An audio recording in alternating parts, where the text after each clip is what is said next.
আফগানিস্তানে তালেবান শাসনের দ্বিতীয় মেয়াদে আবারও আলোচনায় এসেছে গান, ছবি ও শিল্পকলার ওপর কঠোর নিষেধাজ্ঞা। পাশাপাশি মেয়েদের পড়াশোনাও রয়েছে বন্ধ।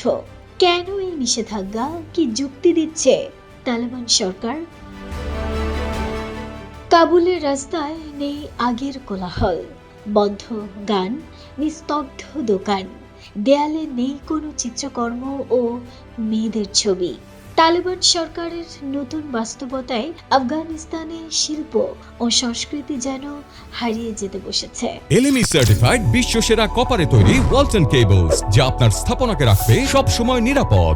আধুনিক ও একবিংশ শতাব্দীতে এসেও মেয়েদের জন্য কেন এই কঠোর ও কুসংস্কারমূলক নীতি প্রসঙ্গে জানতে চাওয়া হলে তালেবান সরকারের গুরুত্বপূর্ণ মন্ত্রণালয় আমার বিল মাআরুফ ওয়া নাহি আনিল মুনকার, যার বাংলা অর্থ হলো সৎ কাজের আদেশ ও অসৎ কাজের নিষেধ, এর মুখপাত্র সাইফুল ইসলাম খাইবার সংবাদ মাধ্যমগুলোকে জানিয়েছেন, বর্তমান তালেবান সরকার মেয়েদের পড়াশোনা একেবারে বন্ধ করে দেয়নি, শুধুমাত্র সাময়িক বিরতিতে রেখেছে।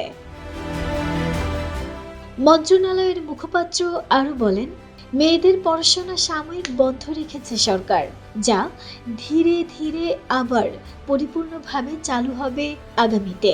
তবে মেয়েদের ছবি তোলা নিষেধ ও হিজাব পরার ব্যাপারে তিনি এক সাক্ষাৎকারে বলেন, এসব নিষেধাজ্ঞার ভিত্তি শরিয়া আইন।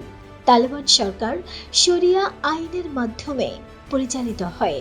শরিয়া আইনে এসব ব্যাপারে মেয়েদের জন্য নিষেধাজ্ঞা দেয়া আছে।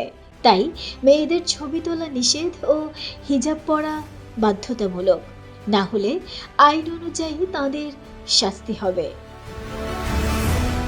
অনেকেই জানেন যে আফগানিস্তানে সব আইনই কোরআন ও হাদিসের ওপর ভিত্তি করে।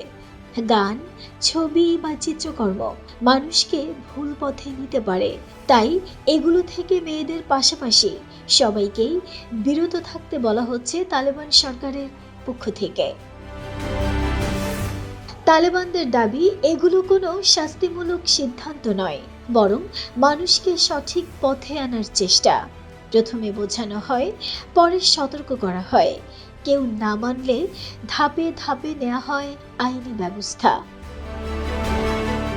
তবে আন্তর্জাতিক মানবাধিকার সংগঠনগুলোর মতে আইএমএ জাহিলিয়া যুগের মতো মেয়েদের পড়াশোনা বন্ধ সহ সকল নিষেধাজ্ঞা আফগান সমাজের নারী ও পুরুষদের সাংস্কৃতিক বৈচিত্র্য ও ব্যক্তি স্বাধীনতাকে চরমভাবে সংকুচিত করেছে।